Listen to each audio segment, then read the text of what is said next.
ጩኸት በረከተ። እናት ልጇን አጣች፣ ጨቅሎች አለቀሱ። የነገ ተስፋዎች ናፋቂ ሕፃናት በደም ረሰረሱ። ምነው ዋልድባ ዝምታሽ በረታ፣ ቁዘማሽ አየለ።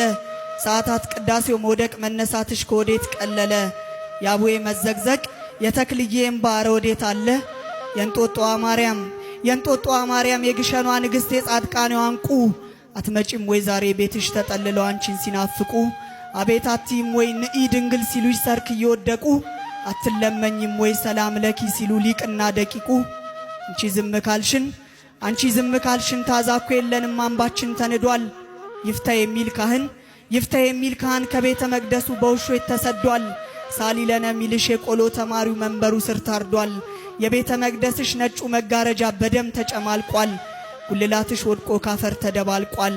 በአቶ ያለቅሳል ሰላም ለኪ ናፍቆት በአቶ ያለቅሳል። እልፍ አመድ ነስንሶ ካህኑ ታርዶበት ገዳሙ ያነባል ጽልመት ማቁን ለብሶ። ዋሻው ለቅሶ ላይ ነው ሐዘን ሰነጣጥቆት ባፈሙዝ ታርሶ።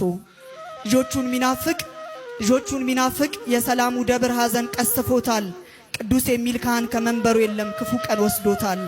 አሜን የሚል ምእመን ከጥላይ ስር የለም ውሾች በልተውታል። ተንሶ የሚል ዲያቆን መነሳት አቅቶት ከደጅሽ ተደፍቷል። ሰላም የሚለው ቄስ ሰላሙን ስላጣ ከመቅደስሽ ጠፍቷል።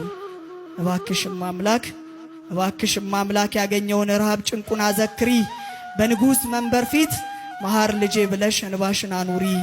የቁጣውን መዓት እንዲመልስልን ለልጅሽ ንገሪ።